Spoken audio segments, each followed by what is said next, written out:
Okay, everyone, for the another question, simplify 3f times 5g. So in this example, you need to multiply the numbers 3 times 5, which is 15. F times g is fg.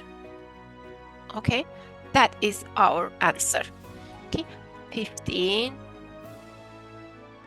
fg. Okay, next question is simplify t times t. Everyone, so if we are multiplying, we are adding the powers. Okay, we will write the base as t.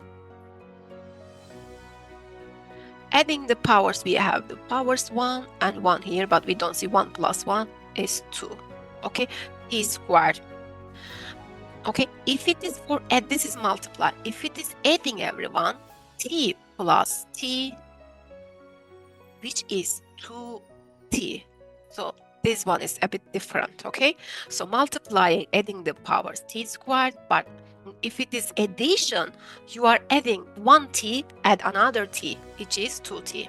Okay, so answer is t squared.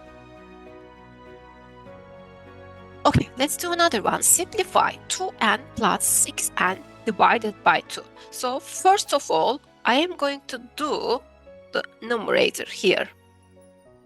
2n at 6n, which is 8n, divided by 2. So 8 divided by 2, which is 4n.